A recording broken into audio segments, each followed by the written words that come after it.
கொஞ்சம் குயிக்கா, don't waste your time. உள்ளபோது சேமிக்க பழகு. சரி, நீ தமிழ் வாசிக்க கற்றுக்கும் போது இப்படிதான். இங்கே பாருங்க, நல்லா கவனிங்க. நான் எப்படி வாசிக்கிறேன்னு பாருங்க. வலிமை அப்படிங்கிறது, வலிமை உள்ள போதே, உள்ள போது இல்லை, உள்ள போதே, அது நெடில். வலிமை உள்ள போதே சேமிக்க பழகு, கடைசியில் யாரும் கொடுத்து உதவ மாட்டார்கள். இது நாட் ஓன்லி மானிட்டரி. இந்த இடத்துல மணின்றதை மட்டும் எடுத்துக்காதீங்க, காசுங்கிறத மட்டும் எடுத்துக்காதீங்க. இந்த இடத்துல வலிமை உள்ள போதே சேமிக்க பழகு. இந்த இடத்துல நேரத்தையும் போடுங்க, இந்த இடத்துல உழைப்பையும் போடுங்க, இந்த இடத்துல முயற்சியையும் போடுங்க, இந்த இடத்துல உங்களுடைய ஆர்வத்தையும் போடுங்க, இந்த இடத்துல உங்கள் இலக்கையும் போடுங்க. ஏதோ சேமிக்க பழகுனா ஏதோ காசு மட்டும்தான். 1000 ரூபா சம்பாதிக்கிறேன், நல்லா ஸ்ட்ரென்த் இருக்கும் போதே ஒரு 1000 ரூபா சம்பாரிச்சுக்க. அதுக்கப்புறம் நீ ஸ்ட்ரென்த் இல்லாத போது அந்த இது உனக்கு சேமிக்க பழகிட்டேன்னா உனக்கு காசு கொடுத்து உன்னை காப்பாற்றிடும் அப்படிங்கிறத பணமாக மட்டும் பார்க்காதீங்க. இந்த வார்த்தையே, பணம் ஒரு பக்கம். யார்கிட்ட இருந்து இந்த சேமிக்கிற பழக்கத்தை கற்றுக்கலாம்? Apart from human being. Sridevi from Tiruppur. இங்கே பாருங்க, நான் இங்கே ஸ்ரீதேவி ஃப்ரம் திருப்பூர்னு சொல்லிட்டு இருக்கேன். இங்கே அவங்களுடைய வாயை தவிர மற்ற எல்லாரும் சொல்கிறீங்க. எந்த ஒரு அந்த மக இருக்கக்கூடிய ஒரு உயிரினம் அப்படிங்கிறது சேமிப்பு அப்படிங்கிறதுக்கு, அதே மாதிரி சுறுசுறுப்பு அப்படிங்கிறதுக்கு எறும்பே தான். பாருங்களேன், அற்பமானது, அற்பமானது, ஒரு சாதாரணது. நம்ம காலில் மிதிப்பட்டு எத்தனையோ முறை செத்துருக்கோம். அதுவே பஞ்சாயத்துலாம் கூப்பிட்டதில்லை, கொலை வழக்கெல்லாம் போடலை, ஆயுள் தண்டனைலாம் கிடையாது. நம்ம தானே இல்லை, அது ஒரு உயிரினம் தானே. உயிரினமா இல்லையா? இல்லை ஏதாவது பஞ்சாயத்து பண்ணிச்சா? இவர் நான் போகும்போது வைக்கும்போது என்னோட ஆக்சிடென்ட் பண்ணிட்டாரு, அதனால் அவர் மீது வழக்கு தொடர வேண்டும் அப்படின்னு சொல்லி நம்ம ஆட்டுக்கு அசால்ட்டாக அநேக அந்த எறும்பு அப்படிங்கிற உயிரினத்தை நம்ம காலி பண்ணிட்டு வந்திருப்போம். ஆனால் அதுகிட்டருந்து நம்ம கற்றுக்க வேண்டியது சுறுசுறுப்பு அப்படிங்கிற ஒரு விஷயமும் ப்ளஸ் ரெண்டாவது என்ன சார் அப்படின்னு சொன்னால், அந்த சேமிப்பு அப்படிங்கிறது என்ன பண்ணுமா, தனக்கு தேவையான நேரத்தில் குறிப்பாக கோடை காலங்களில் அது தனக்கு வேண்டிய உணவை சேகரித்து வச்சுக்கணும், சுறுசுறுப்பாக இயங்கும். மழைக்காலங்களில் அது வந்தால் வெளியில் அடிச்சுட்டு போயிடும், மழை தண்ணீரில் அடிச்சுட்டு போயிடும். அதனால் என்ன பண்ணும், தான் சேமமாக வாழும், சேஃபாக வாழும். அதுகிட்ட இருந்து கற்றுக்க வேண்டியது. சரி, யார்கிட்ட இருந்து ஒற்றுமையை கற்றுக்கலாம்? கொஞ்சம் தமிழ்லேயே வரும், காகம். பார்த்துறீங்களா? சரி, நம்ம தமிழில் படிச்சிருக்கிறோம். எந்த உயிரினம் அப்படிங்கிறது கூட்டமாக வாழும்? அட பாவிகளா, யானை. என்னங்க, யானை. தமிழில் படிச்சிருக்கிறோம். எந்த பாடம் படிக்கும் போதுல படிச்சிருக்கிறோம்? முக்கியமாக இந்த வனமகன் அப்படின்னு படித்தோம்ல. மாறி உட்காருங்கப்பா, ரஞ்சிதா மாறி உட்காருங்க. இதில் திரிஷா அப்படியே அதில் பக்கத்தில் மாறி உட்காருங்க. இவங்க மறைக்கிறாங்க. இல்லை உங்களை தான் திரிஷா, நீங்கள் மாறி உட்காருங்க. லாவண்யாவுக்கு பேக் சைடு உட்காருங்க. அப்படின்னா உங்கள் முகம் கிளியராக தெரியும், எட்டி பார்க்க வேண்டாம், அதுக்காக சொல்கிறேன். அப்போ இந்த கோட் என்ன சொல்லுது அப்படின்னு சொன்னால், உள்ளே வந்துடலாம். யார் வாங்க ப்ளீஸ். வலிமை உள்ள போதே சேமிக்க பழகு, கடைசியில் யாரும் கொடுத்து உதவ மாட்டார்கள் அப்படின்னு சொல்கிறாங்க.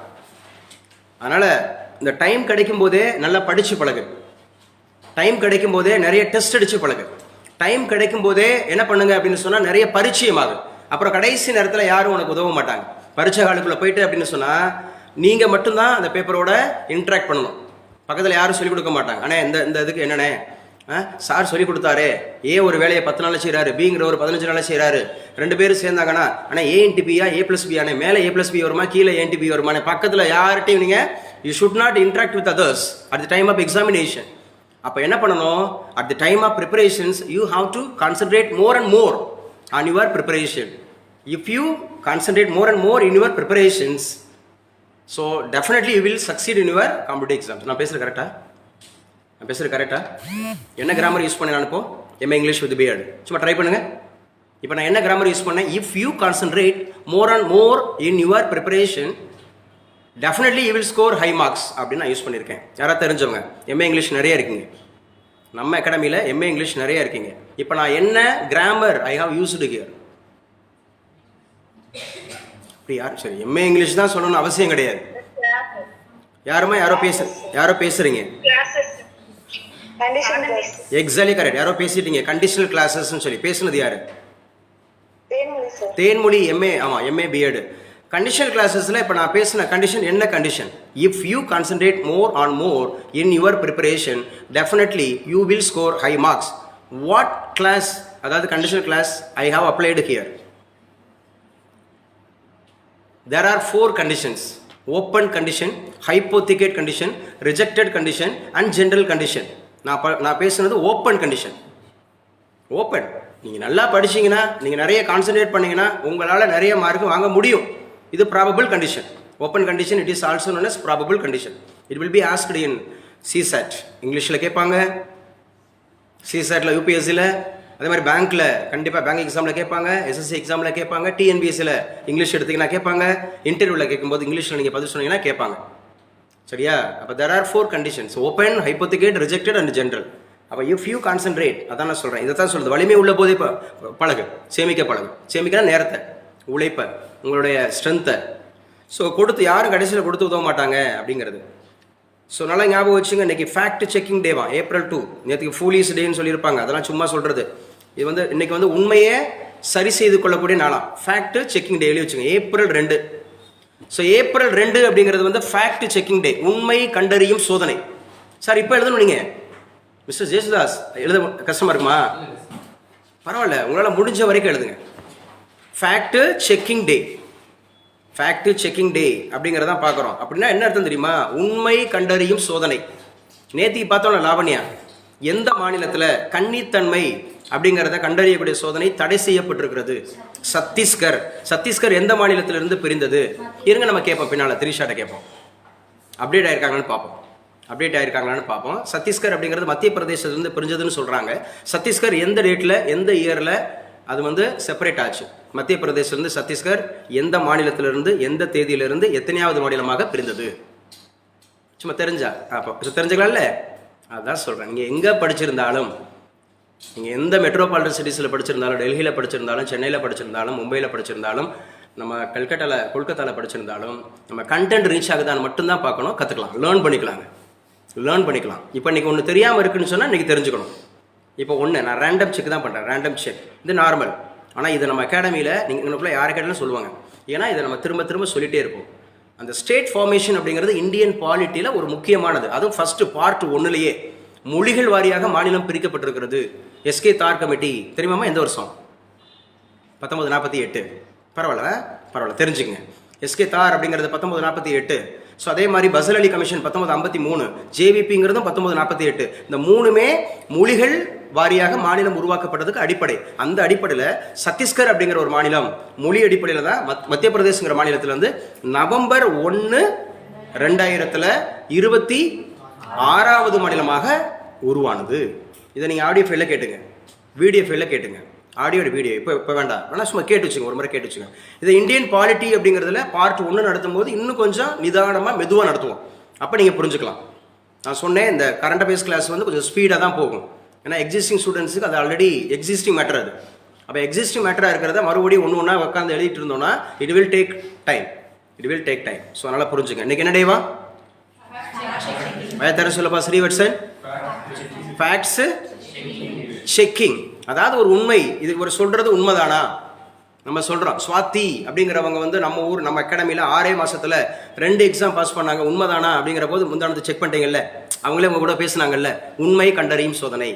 கௌதம் அப்படிங்கிற ஒரு தம்பி நம்ம காரைக்குடியில் நம்ம ரயில்வே ஸ்டேஷனில் ஒர்க் பண்ணுறாரு. நம்ம காரைக்குடி ரயில்வே ஸ்டேஷன் உண்மை கண்டறியலாம். அழகேஸ்வரி என்சிசியில் குரூப் 2ல் பாஸ் பண்ணி நம்ம காரைக்குடியில் அழகப்பா யூனிவர்சிட்டிக்கு பக்கத்தில் இருக்கக்கூடிய என்சிசி ஆஃபீஸில் ஒர்க் பண்ணிட்டு இருக்கிறாங்க. உண்மை கண்டறியும் சோதனை நீங்கள் போய் கண்டறியலாம். சரியா? நம்ம அகாடமியில் படித்த சுந்தர் அப்படின்னு சொல்லக்கூடிய தம்பி ஒரே வருஷத்தில் 7 எக்ஸாம் பாஸ் பண்ணார். குரூப் 1 ப்ரிலிம்ஸு, குரூப் 2 அப்படிங்கிறது, குரூப் 4 அப்படிங்கிறது, அதுக்கப்புறம் எஸ்எஸ்சி அப்படிங்கிறதுல டயர் 1, டயர் 2, டயர் 3 அப்படிங்கிறது.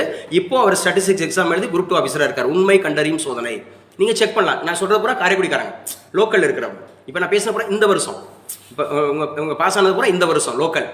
உங்களை மாதிரி ஒரு பேர் 50 பேருக்குள்ளே பாஸ் பண்ணி போனவங்க.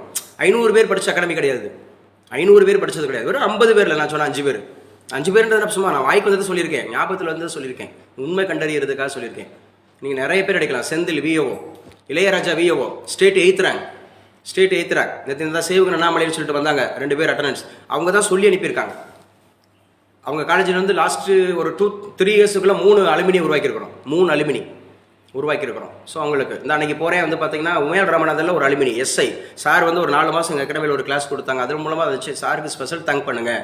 அவங்க ஸ்பெசிஃபிக்காக இந்த நிகழ்வுக்கு அவங்களே கூப்பிட்டுருப்பீங்கன்னு நினச்சோம். ஏன்னா வெற்றி விழா கொண்டாடுறாங்க இல்லையா, அப்படிங்கிற போது அவங்களே கூப்பிட்டு அறிமுகப்படுத்தினா நல்லா இருக்குன்னு சொல்லிட்டு என்ன சொல்கிறேன், உண்மை கண்டறியும் சோதனை. அப்போ ஏப்ரல் 1ன்றது எல்லாரும் ஃபூலிஸ் ஆக்குறாங்கல்ல, முட்டாள் சொல்கிறாங்கல்ல, அதுக்கு மாற்று நாள் அடுத்த நாள் என்ன சொல்கிறாங்க, உண்மையை கண்டறிங்க அப்படி சொல்லிட்டு அடுத்த நியூஸ் சொல்லியிருக்கேன் இன்றைக்கி முக்கியமானதில். இன்டர்நேஷ்னல் சில்ட்ரன்ஸ் புக் டேவா. மையமேதி ஆல்ரெடி உங்களுக்கு தெரியுமா அந்த நாள்? ஏப்ரல் 2 அப்படிங்கிறது இன்னைக்கு தெரிஞ்சுக்கலாம். இன்டர்நேஷனல் சில்ட்ரன்ஸ் புக் டே, சர்வதேச குழந்தைகள் புத்தக தினம். அப்படின்னா என்ன சார் அர்த்தம்? புத்தகங்களை படிக்க விடணும். சும்மா வந்து இன்ஸ்டாகிராமு, டெலகிராமு, யூடியூப்பு, ஃபேஸ்புக்குன்னு சொல்லிட்டு சோசியல் மீடியாவில் மாணவர்களை பண்ணக்கூடாது. அதை மாணவர்கள்ன்றதை விட குழந்தைகளை பண்ணக்கூடாது. அப்போ இந்த வருஷம் தீம் என்ன? இன்டர்நேஷனல் சில்ட்ரன்ஸ் புக் டேக்கு த ஃப்ரீடம் ஆஃப் இமேஜினேஷன். சூப்பர்ல, த ஃப்ரீடம் ஆஃப் இமேஜினேஷன். வெறும் இமேஜினேஷன்லேயே இருக்கக்கூடாது, கற்பனையிலேயே வாழக்கூடாது, கனவுலகத்திலே இருக்கக்கூடாது. ஏன்னா ஃபேக்ட்டுக்கு வரணும். நான் ஏஎஸ் ஆக போகிறேன், இந்த டெப்டி கலெக்டர் 28 போஸ்ட் ஆகிட்டு போட்டாங்க, நான் டெப்டி கலெக்டர் ஆக போகிறேன், நான் வந்து குரூப் 4 போட போகிறாங்க, நான் குரூப் 4ல் போக போகிறேன், நான் சிவில் சர்வீஸ் எக்ஸாமுக்கு படிக்கிறேன், நான் ஐஏஎஸ் ஆக போகிறேன் அப்படிங்கிற ஒரு கனவு உலகத்திலே இருக்கக்கூடாது, இமேஜினேஷன்லேயே இருக்கக்கூடாது. You should be in a fact. அதான் என்ன பண்ணணும், இயல்புக்கு கொண்டு வரணும். அதான் சொல்லுவார் நம்முடைய ஏபிஜே அப்துல் கலாம், தூக்கத்தில் வருவது கனவு அல்ல, தூக்கத்தில் வருவது கனவு அல்ல, நம்மளை தூங்க விடாமல் செய்கிறது தான் கனவு. அப்படின்னா என்ன அர்த்தம்? சார் இன்னும் படிக்கலே, இன்னைக்கு கேள்வி கேட்டாங்களே, நான் நேற்றுக்கு கரெக்டாக ஏப்ரல் 1 நம்ம குவிஸ் ஆரம்பிப்போம்னு சொன்னோம். 7 மணிலேருந்து 8:30 மணி வரைக்கும் சொன்னோம். எக்ஸாக்டாக நேற்றுக்கு 50 பேர் கலந்துக்கிட்டாங்க. நேற்றுக்கு ஒரு 50 பேர் 45 பேர் தான் கலந்துக்கிட்டாங்க. 44 45 பரவாயில்ல, 50% தான் அட்டன் பண்ணாங்க. ஆனால் அட்டன் பண்ணவங்க எல்லாருமே நல்லா ஆன்சர் பண்ணாங்க, ஓரளவுக்கு நல்லா ஆன்சர் பண்ணாங்க. நான் என்ன சொல்கிறேன், ஆக்டிவாக பார்ட்டிசிபேட் பண்ணுறவங்க மட்டும்தான் ஜெயிப்பாங்க. சும்மா வேடிக்கை பார்த்துட்டு இருக்கிறவங்க வேடிக்கை பார்த்துட்டே தான் இருப்பாங்க.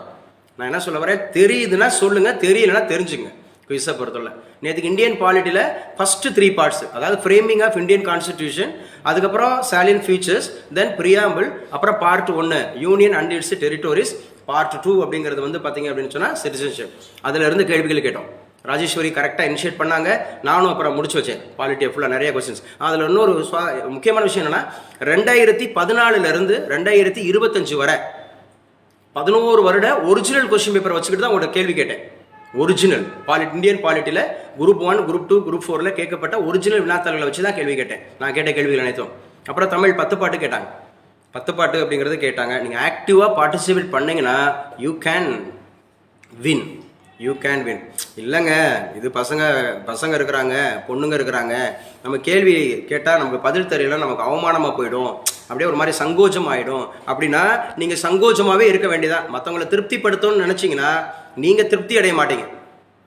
நம்ம எப்போ திருப்திப்படுத்தணும், மற்றவங்களை திருப்திப்படுத்தணும் தெரியுமா? நம்ம வெற்றி அடைஞ்சு அந்த வெற்றி அடைஞ்சது மூலமாக அவங்களுக்கு செய்கிற உதவினால திருப்தி அடையணும்.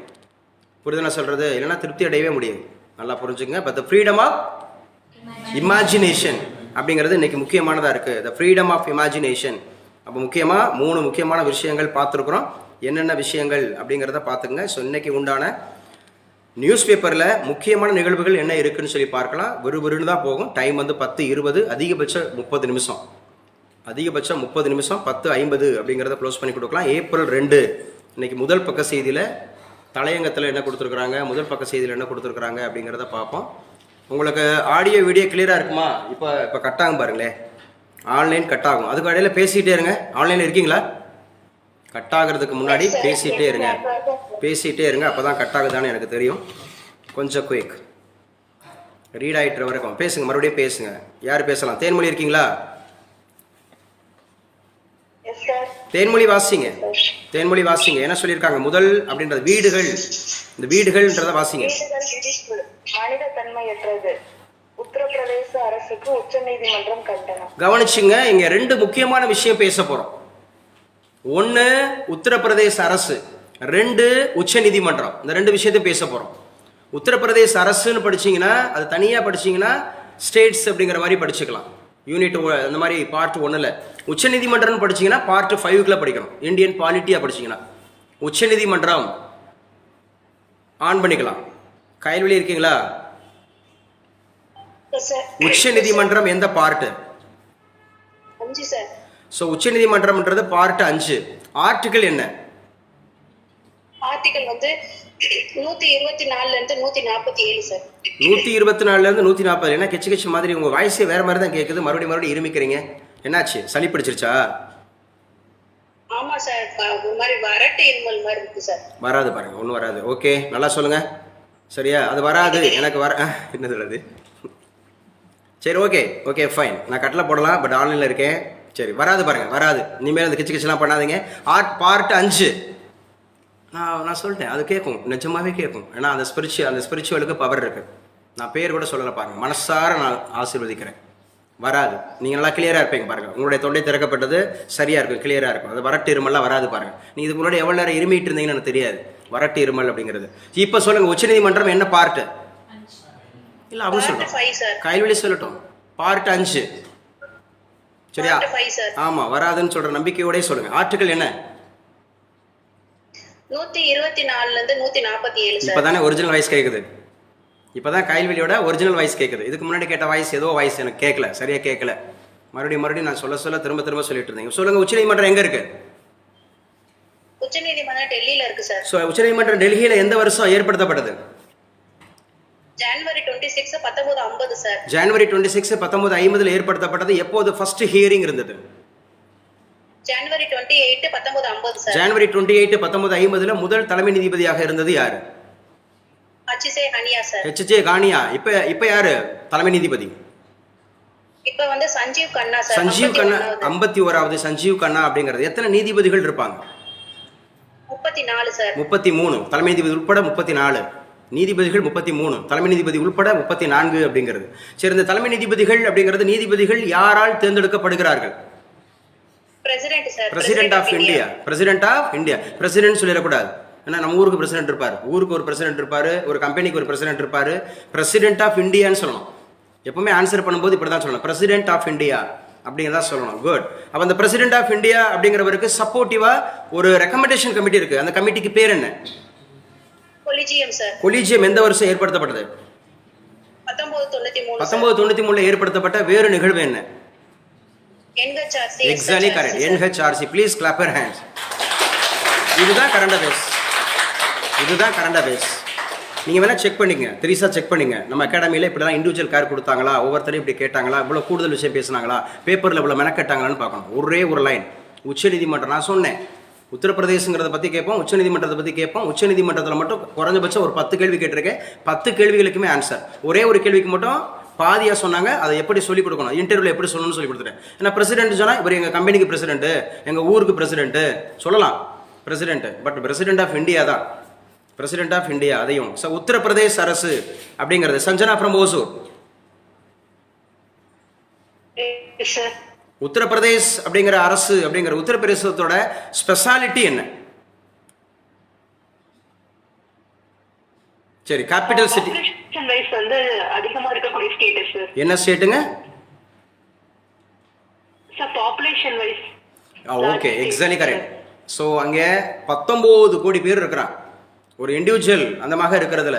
ஸோ பாப்புலேஷன் வைஸில் முதலிடத்தில் இருக்கக்கூடிய முதல் இந்திய மாநிலம் உத்தரப்பிரதேஷ். அதே மாதிரி லோக்சபா சீட்டு மட்டும் அங்கே 80 சீட்டு. லோக்சபா சீட்டு மட்டும் 80 சீட். அப்போ டிசைடிங் ஃபேக்டர் லோக்சபாவில் அடுத்த பிரதமர் யார் வரலாம், அடுத்த ஆளும் கட்சி யார் அப்படிங்கிறத டிசைட் பண்ணக்கூடிய மாநிலம் உத்தரப்பிரதேஷ். உத்தரப்பிரதேசத்தில் 2வது முறையாக தொடர்ந்து முதலமைச்சராக பதவியேற்பவர் யார், ஏற்றவர் யார்? யோகி ஆதித்யநாத். உத்தரப்பிரதேஷ் மாநிலம் இந்த வருடம் உங்களுக்கு கிச்சுக்கிச்சா? இந்த வருடம் அப்படின்னு சொல்லக்கூடியது உத்தரப்பிரதேஷ் மாநிலம் எதற்கு அதிகமாக பேசப்பட்டது? நியூஸ் பேப்பர்ல அதிகமாக பேசப்பட்டுச்சு. இவ்வளவு நேரம்லாம் எடுத்துக்கூடாது, இவ்வளவு நேரம் எடுத்து. சரி, மகா கும்பமேளா அப்படின்னு. சரி, இந்த மகா கும்பமேளா ஃபெஸ்டிவல் அப்படிங்கிறதுக்கான அந்த தீம் என்ன? திரிவேணி சங்கமம். என்னங்க? திரிவேணி சங்கமம். அதில் தான் மகா கும்பமேளா. எத்தனை ஆண்டுகளுக்கு ஒரு முறை? You are taking too much of time. You are taking too much of time. Please. நீங்கள் ஆன்சர் சொல்கிறது பெரிய விஷயம் இல்லை, பட் ஏன் என்னாச்சு? நான் பேசுகிறது உங்களுக்கு லேட்டாக வருதா? ஆமாம் சார். 12 years once sir. கேட்குறேன் சார். இல்லை, நீங்கள் உடனே பேசுனீங்கன்னா நல்லா கேட்கும், பட் கொஞ்சம் லேட்டாக பேசுகிறீங்க. நான் என்ன கேட்குறேன்னா, நான் பேசுகிறது உங்களுக்கு இம்மீடியட்டாக ரீச் ஆகுதா ஓசூருக்கு, இல்லை லேட்டாக ரீச் ஆகுதா? இங்கே காஞ்சிபுரத்துக்கு எப்படி ரீச் ஆகுது? காஞ்சிபுரத்துக்கு எப்படி ரீச் ஆகுது? உடனே கேக்குது. சரி, உடனே சொல்லுங்க. நீங்க உத்தரப்பிரதேஷ் அப்படிங்கிறதுல இப்போ எந்த ஊர்ல அந்த மகா கும்பமேளா நடைபெற்றது? அலகாபாத் தற்போது என்ன பெயர்ல வழங்கப்படுது? பிரயாக்ராஜ். இந்த உடனே சொல்றாங்களே. Okay, super. உடனே சொல்றாங்க. காஞ்சிபுரத்துக்கு கரெக்டா போகுது. சரியா? தெற்குல அந்த மாதிரி வடக்குல இருக்கக்கூடியதுல. ஸோ இதுங்க வடமேற்குல இருக்கிறாங்க. ஓசூர் வடமேற்கு, கர்நாடகா பார்டர் இல்லையா? வடமேற்கு பெங்களூர். ஆனால் கேட்கும், ஆனால் லேட் பண்ணுறாங்கன்னு நினைக்கிறேன். Think so. உத்தரப்பிரதேஷ் அப்படிங்கிற பற்றி சொல்லுங்கள். அலகாபாத் உயர்நீதிமன்றம் எப்போது ஏற்படுத்தப்பட்டது?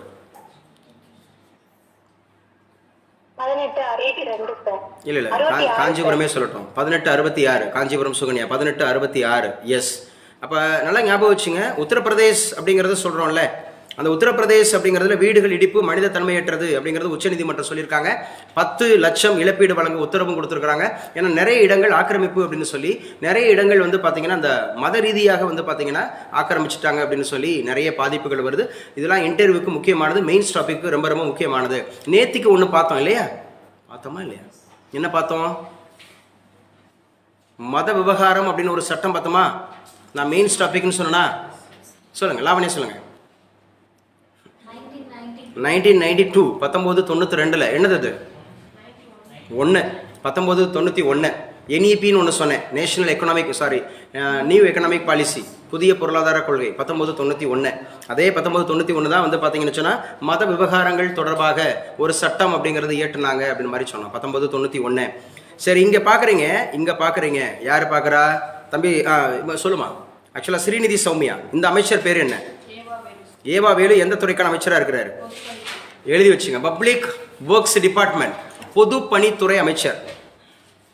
எப்போவுமே மினிஸ்டர்ஸோட பேரை தனி சீட்டில் நீங்கள் மெயின்டைன் பண்ணிட்டு வரணும்னு சொல்லியிருக்கேன் நான். மத்திய அரசு மினிஸ்டராக இருந்தாலும் சரி, மாநில அரசு மினிஸ்டர்ஸாக இருந்தாலும் சரி.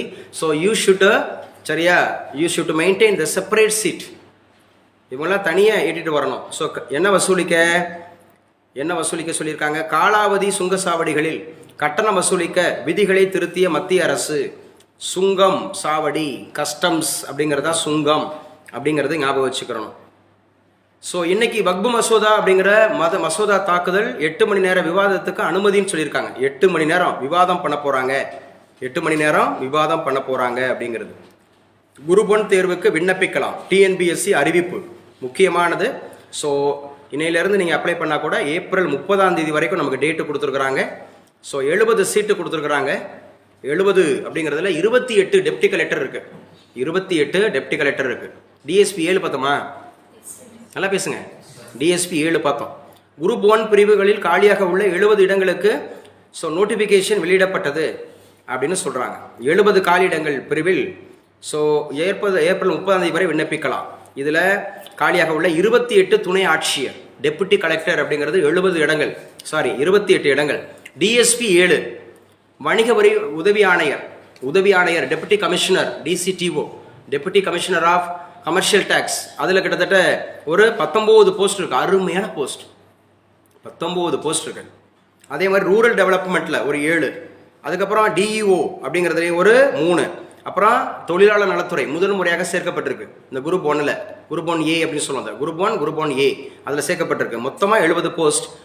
எனி டிகிரி படித்தவங்க அப்ளை பண்ணலாம். வயது 21க்கு மேலே இருக்கிறவங்க அப்ளை பண்ணலாம்.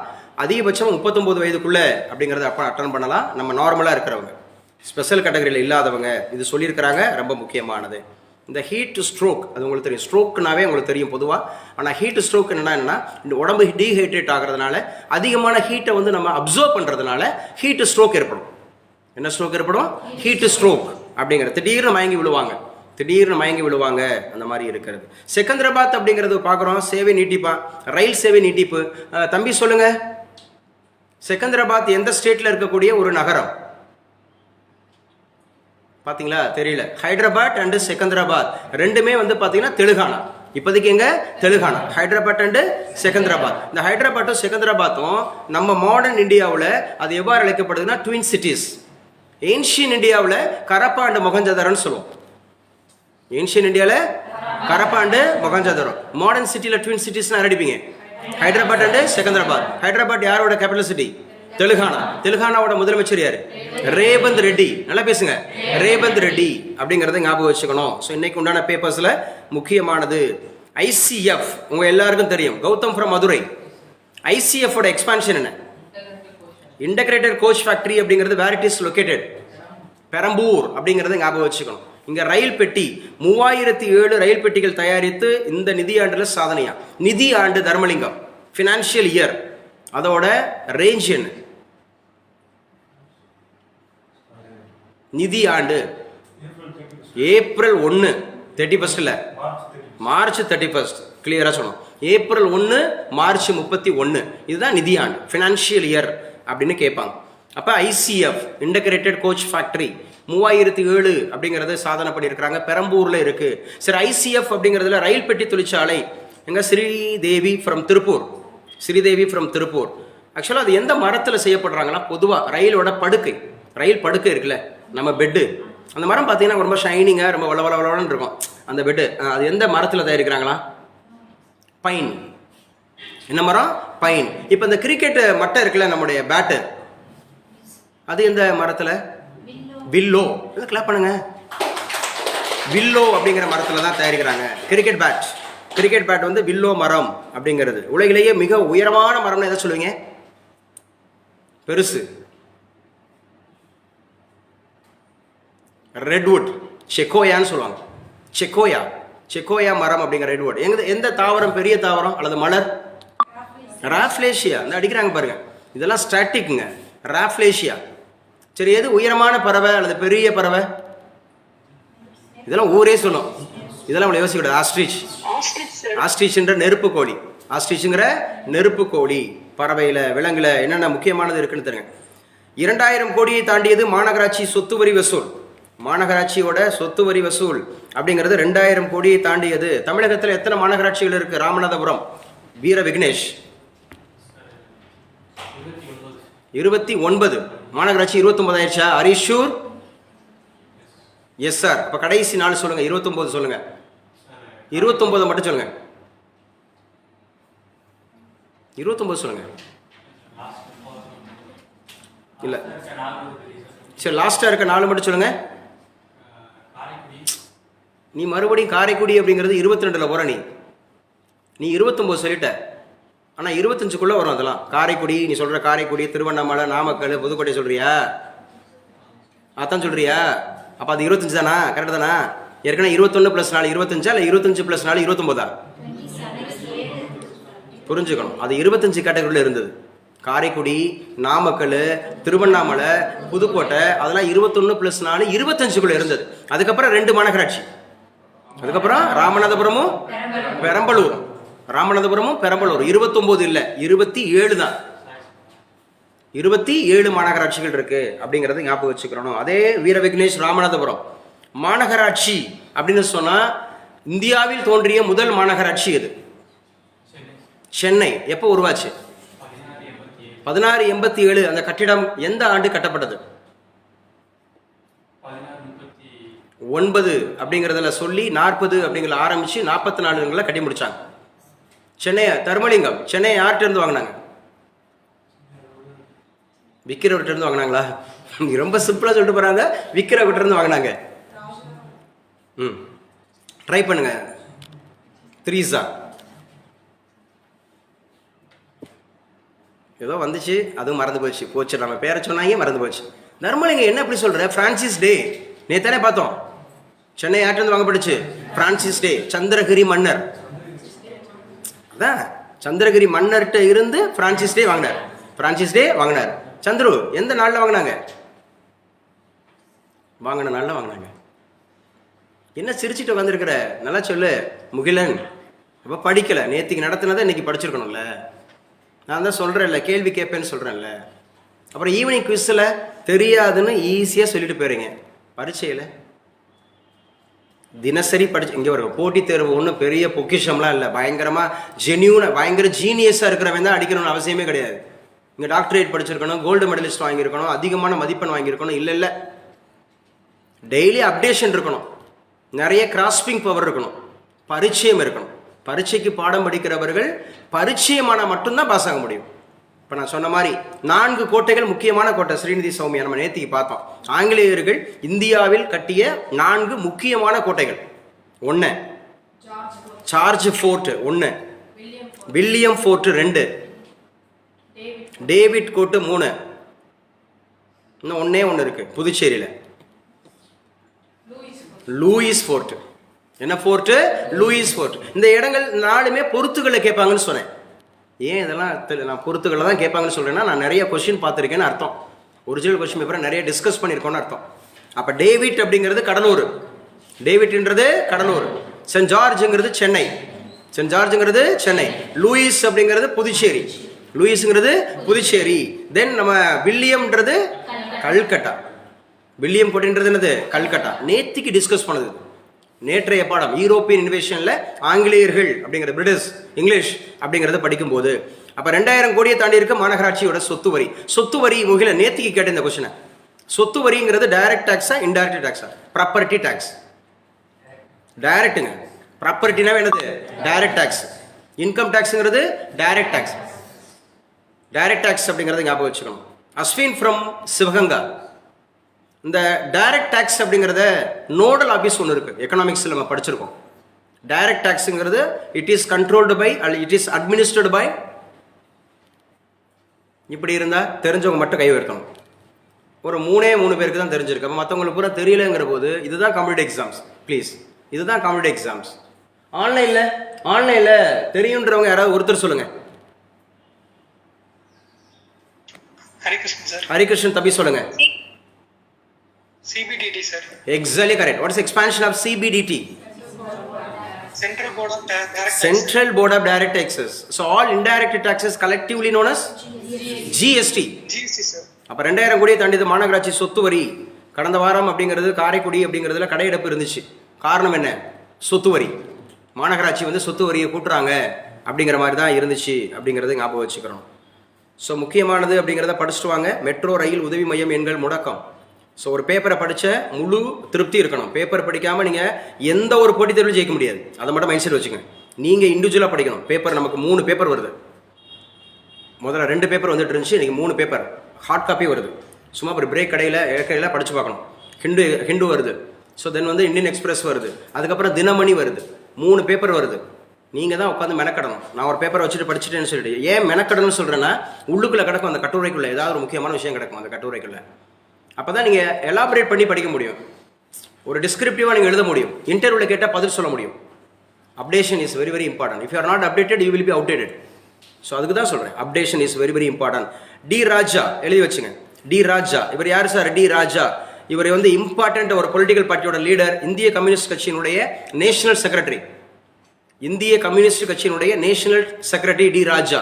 இவங்களுடைய ஒய்ஃப் தான் ராகுல் காந்தி எதிர்த்து நின்று போரிட்டாங்களா? எந்த ஊரில்? கேரளாவில். எங்க? வயநாடு. கேரளாவில் வயநாடு. சமீபத்தில் அங்கே ஒரு டிசாஸ்டர் மேனேஜ்மெண்ட் நடந்துச்சு. நிலச்சரிவு. என்னங்க? நிலச்சரிவு. இப்போ யாரு சிட்டிங் எம்பி? ராகுல் காந்தியா? பிரியங்கா காந்தி. ராகுல் காந்தி எங்க சிட்டிங் எம்பி?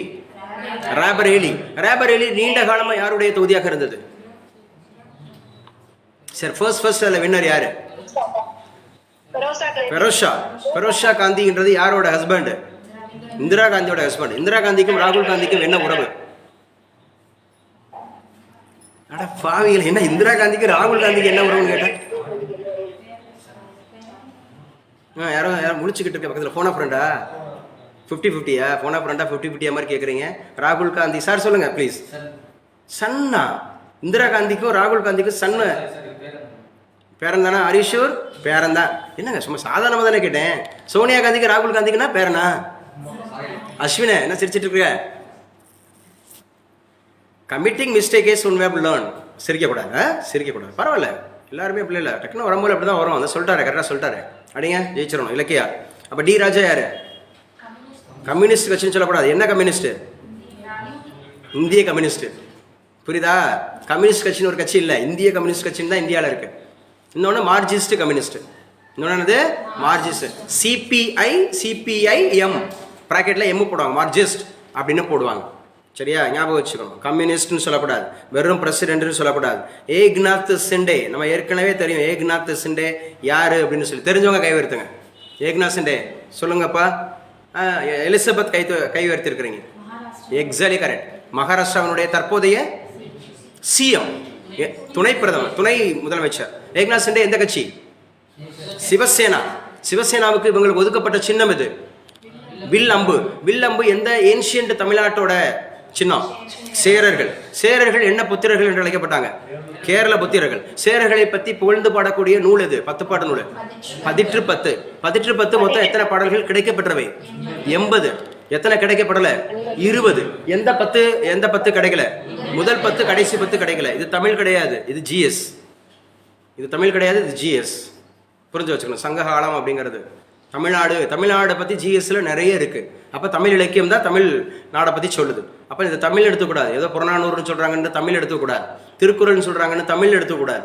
தமிழ்னு எடுத்துக்கிட்டு தமிழ்னு மட்டும் எடுத்துக்கிட்டீங்கன்னா ஏமாந்துருவீங்க. ஏன்னா அது ஜிஎஸ், அது ஜென்ரல் ஸ்டடீஸ். அப்போ ஏக்நாத் சிண்டேவை விமர்சித்த வழக்கு வானூர் நீதிமன்றத்தில் குணால் கம்ரா ஆஜர். யாருங்க? இவரை பற்றி தெரிஞ்சுக்கணும். கூடுதல் விஷயம் என்னென்ன தெரிஞ்சுக்கணும்? தெளிவின் திறவுகோல் அப்படின்னு ஒரு கட்டுரை எழுதியிருக்கிறாங்க. இப்போ வாசிக்க சொல்லுவோம், கயல்வெளியை செக் பண்ணுவோம். கயல்வெளி வாசிங்க. தனி மனித முடிவு என்பது ஒருவர் தனிச்சையாக எடுப்பது. சில விஷயங்களில் தனிப்பட்ட முடிவை எடுக்க தயங்கி மற்றவர்களின் ஆலோசனைகள், விருப்பங்கள் அல்லது கட்டாயங்களுக்கு உட்பட்டு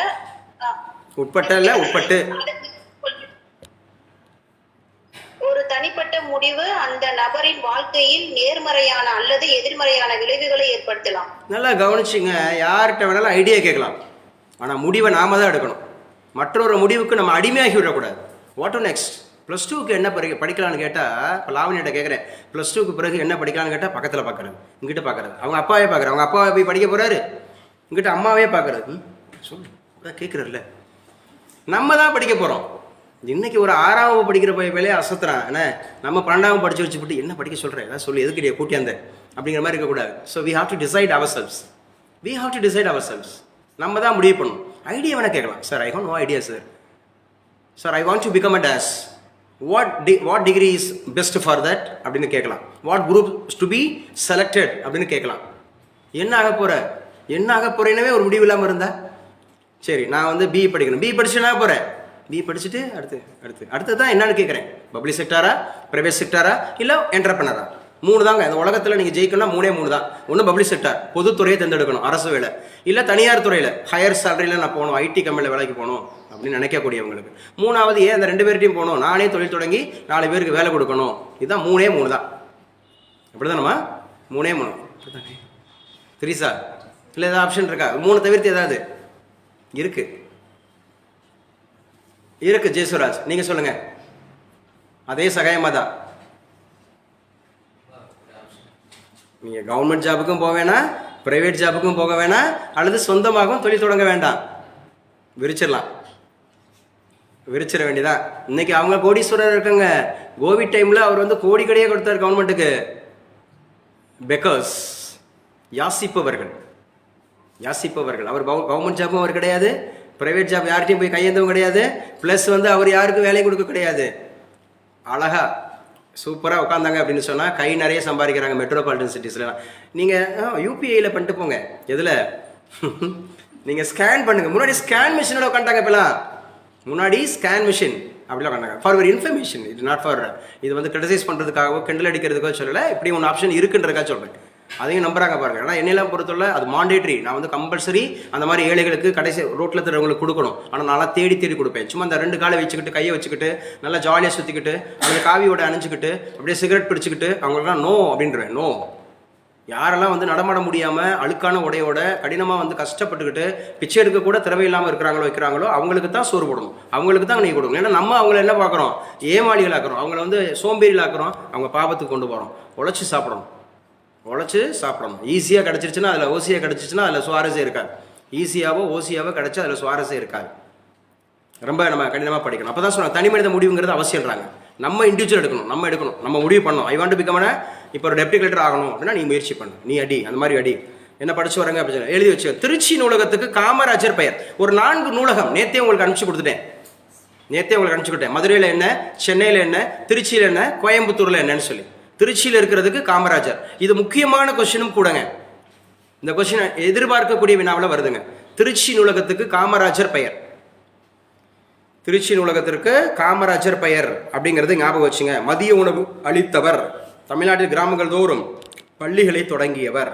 இப்போ நான் கேட்கக்கூடியவங்க மட்டும் ஆன்சர் பண்ணுங்க. அதே காஞ்சிபுரம் சுகன்யா வேண்டாம். சரி, Yes, sir. காஞ்சிபுரம் சுகன்யாவே அடிங்க. காமராஜர் பிறந்த ஆண்டு 1903 சார். 1903. சரியா? 1903 அப்படிங்கிறது தான் காமராஜர் பிறந்த ஆண்டு. இது ஃபார் யுவர் இன்ஃபர்மேஷன். இதே 1903 தான் நம்முடைய மகாராஷ்டிராவில் இருக்கக்கூடிய மிகப்பெரிய ஹோட்டல் தாஜ் அப்படின்னு ஒரு ஹோட்டல் இருக்குல்ல, பேசுங்க. தாஜ்ங்கிற ஹோட்டல் கட்டப்பட்ட ஆண்டு இதுதான் 1903. அதில் தான் மும்பை குண்டுவெடிப்பு விளக்கு அப்படின்னு நடந்துச்சு. பாகிஸ்தான்காரங்க அப்துல் ஹசாப், முக்கியமானவர் அப்துல் ஹசாப் சுட்டு வீழ்த்தப்பட்டார்ல, பிடிச்சு கொண்டு வரப்பட்டார்ல. அப்போ தாஜ் அப்படிங்கிற ஹோட்டல் 1903.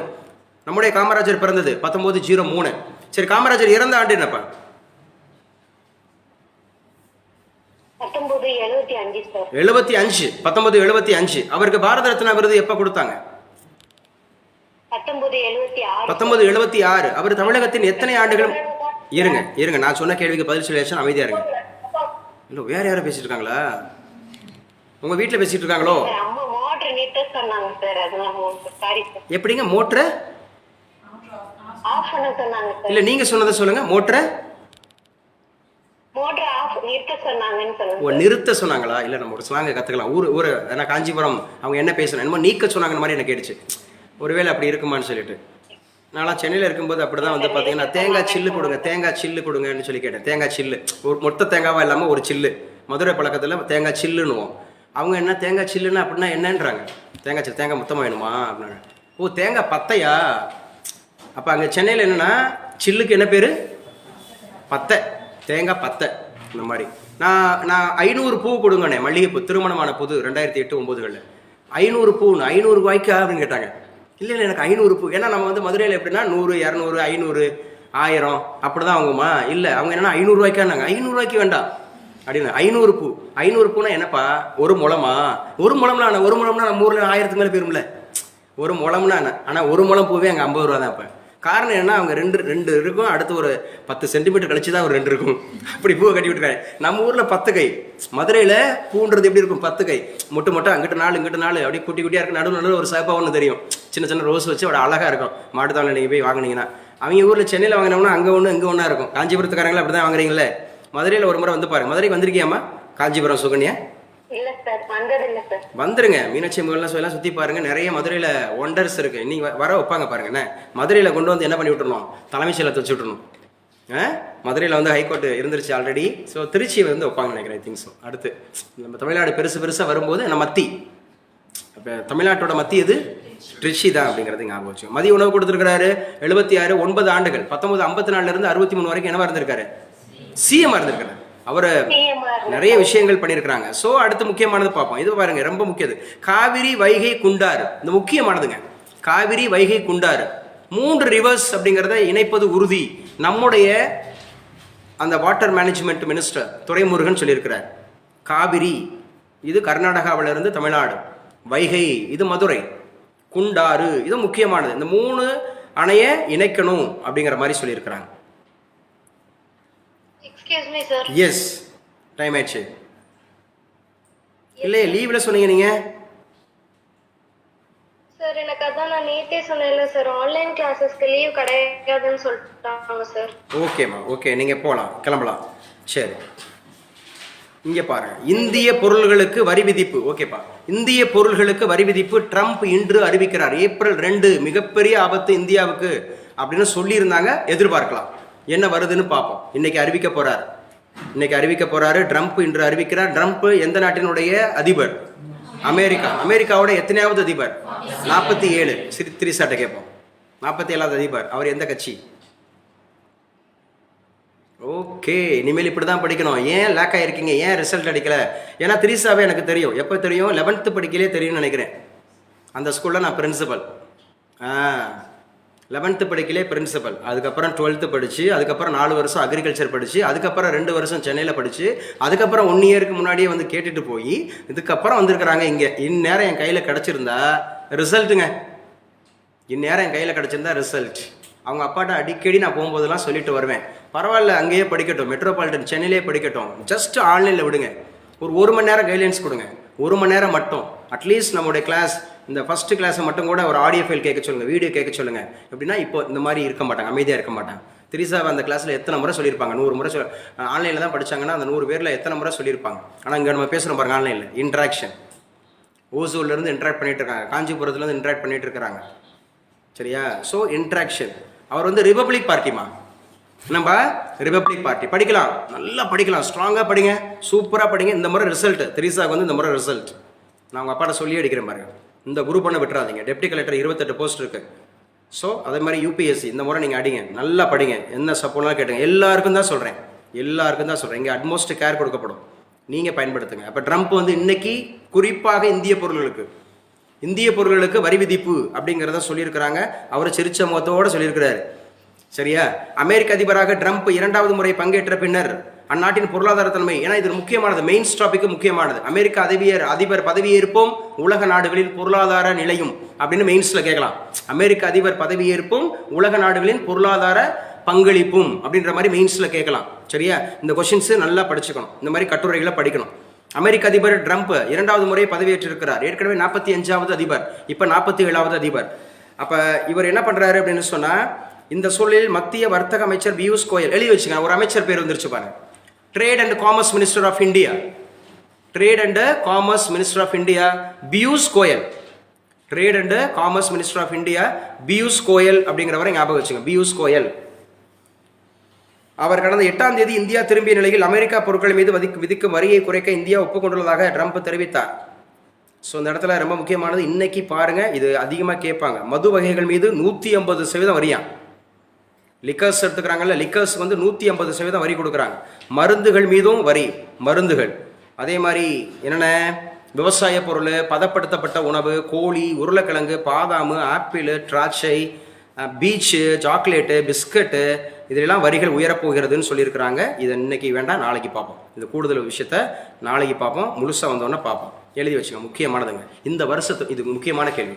இந்த வருஷத்தினுடைய கேபிட்டல் எக்ஸ்பெண்டிச்சர், கேபிட்டல் எக்ஸ்பெண்டிச்சர் அப்படிங்கிறது 11.21 கோடியா. 11.21 கோடி அப்படிங்கிறது capital expenditure. So expenditure can be classified into 2. ஒன்று கேபிட்டல் எக்ஸ்பெண்டிச்சர், இன்னொன்று வந்து ரெவன்யூ எக்ஸ்பெண்டிச்சர். சார் நான் சொல்கிறேன், காமர்ஸ் கிராஜுவேட் இருந்தவங்க உங்களுக்கு ப்ரிஃபரன்ஸ் தரேன். நான் சொல்கிறேன் கேபிட்டல் எக்ஸ்பெண்டிச்சர்னா என்ன, ரெவன்யூ எக்ஸ்பெண்டிச்சர்னா என்ன, முக்கியமான கொஸ்டின். 1 ஸ்ரீநிதி சௌமியா 1, ராஜேஸ்வரி 2, காமர்ஸ் கிராஜுவேட்டே 2 பேர் தானா, சுகன்யா 3, நானே சொல்லிக்கிறேன், சோனியா 3, ஹரிகிருஷ்ணன் 4. நீங்களாம் சொல்ல மாட்டீங்க, காமர்ஸ் படிச்சவொன்னே சொல்ல மாட்டீங்க, காட்டி கொடுக்க மாட்டீங்கன்னு. ஸ்ரீநிதி சௌமியா சொல்லுமா capital expenditure, what to you mean capital expenditure? So only once இங்கிலீஷில் சொல்லுங்கள். நான் வந்து இப்போ வந்து நீங்கள் ஐபிபிஎஸ் பாஸ் பண்ணி வச்சிருக்கீங்க, நான் வந்து உங்களை அப்பாயின்ட் பண்ண நான் உங்களுக்கு இன்டர்வியூவில் கேட்குறேன், வாட் இஸ் கேபிட்டல் எக்ஸ்பெண்டிச்சர்? என்னான்னு வரக்கூடாது, பேங்க் எக்ஸாம்ஸில் ஒன்லி இங்கிலீஷில் தான் சொல்லணும், தமிழில் சொல்லவே கூடாது. ஸோ கேபிட்டல் எக்ஸ்பெண்டிச்சர்னா வரக்கூடாது, இங்கிலீஷில் தான் வரணும். Capital expenditure is expenditure occurring only one time. Exactly correct. Please clap your hands. இது நான் ரெக்கரிங் நேச்சர், இட் இஸ் நான் ரெக்கரிங் நேச்சர். என்ன சொன்னாங்க ஸ்ரீ தேவி, ஏன் கைதட்டினீங்க, என்ன புரிஞ்சிச்சு என்பது? Exactly correct. இது திரும்ப திரும்ப ஏற்படாது, ஒரு முறை மட்டும் செலுத்துறது. என்ன பண்ணுவாங்க, ரோடுன்றது ஒரே ஒரு முறை தான் போடுறான், டோல் வச்சிடறான். என்ன, ஒரே ஒரு முறை ரோடு போடுறான், டோல் வச்சிடறான், அங்கங்கே இருக்கக்கூடிய சின்ன சின்ன பராமரிப்பு மட்டும் பண்ணுறான், அது கேபிட்டல் எக்ஸ்பெண்டிச்சர். ஒரே ஒரு முறை தான் வந்து பார்த்தீங்கன்னு சொன்னால், இந்த இடத்துல சீட்டிங் அரேஞ்ச்மெண்ட்ஸ் பண்ணுறோம், அந்த கிளாஸ் ரூமுக்கு சீட்டிங் அரேஞ்ச்மெண்ட்ஸ் பண்ணுறோம், அது கேபிட்டல் எக்ஸ்பெண்டிச்சர். ஒரே ஒரு முறை தான் ஏசி போட்டிருக்கேன் இந்த கிளாஸ் ரூமில், ஏசியில் உட்காந்து கிளாஸ் அட்டன் பண்ணிட்டு இருக்கிறோம், இது கேபிட்டல் எக்ஸ்பெண்டிச்சர். ஒரே ஒரு முறை தான் இந்த டிஜிட்டல் போர்டு ஒரு 2 லட்ச ரூபாய்க்கு வச்சோம், இது கேபிட்டல் எக்ஸ்பெண்டிச்சர். ஆனால் டெய்லி நான் கரண்ட் பில் கட்டுறேன், என்ன டெய்லி நான் கரண்ட் பில் கட்டுறேன், டெய்லியாக கட்டுறேன், பொய் சொல்கிறேன். உண்மைத்தன்மை கண்டறியும் சோதனை, ஒரு டெய்லி கட்டுறாரா, ஒரு ஃப்ளோவில் வந்துருச்சு. அதாவது அடிக்கடி கட்டுறேன், 2 மாதத்துக்கு ஒரு முறை கட்டுறேன். திடீர்னு கம்ப்யூட்டர் ரிப்பேர் ஆயிடுது, அவரை கூப்பிட்டு நான் வேலை பார்க்குறேன், இதெல்லாம் என்னது, ரெவன்யூ எக்ஸ்பெண்டிச்சர். இப்போ புரிஞ்சுக்கிச்சா? இன்னைக்கு தான் எனக்கு புரிஞ்சிச்சுன்றவங்க மனச்சாட்சி அடிப்பில் கை வைத்துக்க. எனக்கு இன்னைக்கு தான் இது தெரியுங்க, மனச்சாட்சி அடிப்பில். உண்மைதானே? உண்மைதானே? சூப்பர். கேபிட்டல் எக்ஸ்பெண்டிச்சர்னா நான் ரெக்கரிங், ரெவன்யூ எக்ஸ்பெண்டிச்சர்னா ரெக்கரிங். இது எதுக்காகனா டு ஏர்ன் ப்ராஃபிட் தான், லாபம் சம்பாதிக்கிறதுக்கு தான் பண்ணுவாங்க. அப்போ இந்த வருஷம் அரசாங்கம், மத்திய அரசாங்கம் கேபிட்டல் எக்ஸ்பெண்டிச்சர் மட்டும் எவ்வளோ பண்ணியிருக்காங்கன்னா 11.21 லட்சம் கோடி பண்ணியிருக்காங்க. 11.21 லட்சம் கோடி அப்படின்றத பண்ணியிருக்காங்க. நம்முடைய நிதியமைச்சர் சொல்லியிருக்கிறார். அதே மாதிரி 17,189 கோடி கடன் உதவி கொடுத்துருக்காங்கன்னா தமிழகத்துக்கு கொடுத்துருக்குறாங்க அப்படிங்கிற சொல்லியிருக்கிறாங்க. ஸோ இது ரொம்ப முக்கியமானது. இன்னைக்கு உன்னோட கரண்ட் அஃபேர்ஸ் அப்படின்றத பார்த்துக்குங்க. மக்கள் தொகை கணக்கெடுப்பை உடனடியாக தொடங்க வேண்டும். நாடாளுமன்றத்தில் காங்கிரஸ் வலியுறுத்தல். மக்கள் தொகை கணக்கெடுப்பு அப்படிங்கிறத பற்றி கேள்வி கேட்கலாம். Nikhil from Dindigul. Yes yes sir சொல்லணும். Yes sir. அந்த எஸ் சார் சொல்றதுலயே உன்னுடைய அந்த இது தெரியுது, உன்னுடைய எந்தூசியாஸ்டிக் மைண்டு. சத்தமா நீ வந்து யூபிஎஸ்சி ஆஸ்பிரண்ட் டெல்லியில் இருக்கிற, நீ வந்து ப்ரிலிம்ஸ் பாஸ் பண்ணிட்ட, மெயின்ஸ் பாஸ் பண்ணிட்ட, என்ன இப்போ இன்டர்வியூல உட்காந்துருக்கிற ஒரு பேனல் உனக்கு கேள்வி கேட்க போறாங்க. What you mean what is the study? A study deals with population. இதுக்கு தான் சார் அந்த சார்னு சொன்னேன். Yes sir.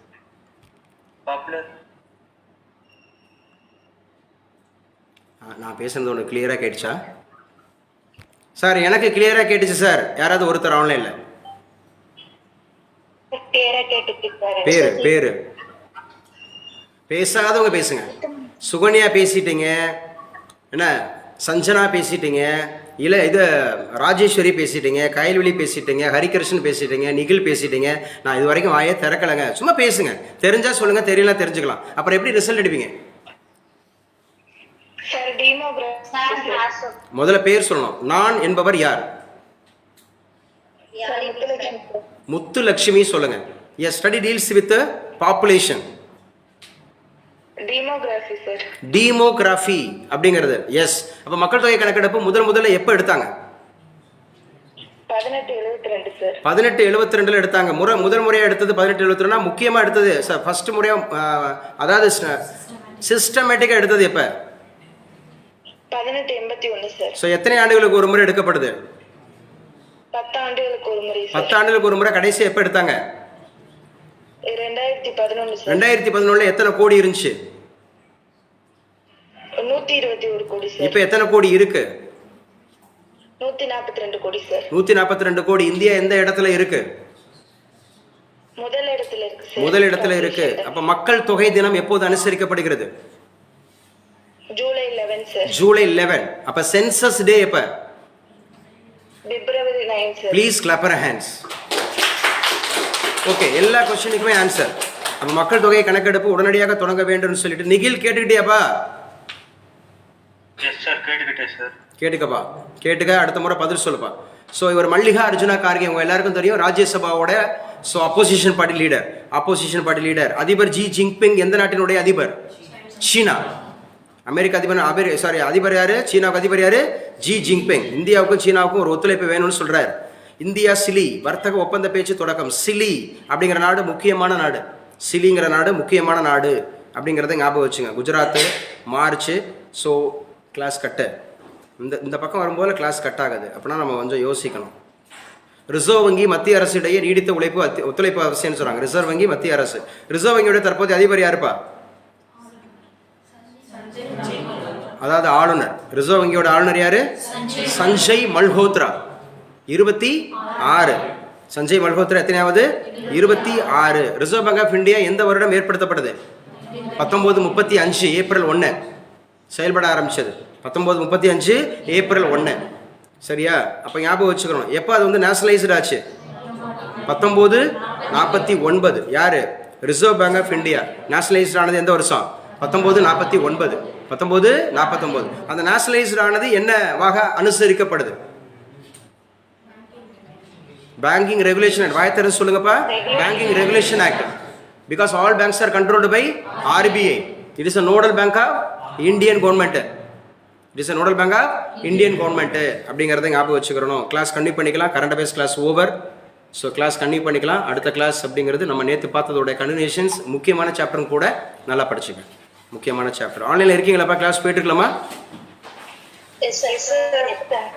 ஆன்லைனில் கிளாஸ் போயிட்டு இருக்கு. ஸோ கிளாஸ் நல்லா அட்டன்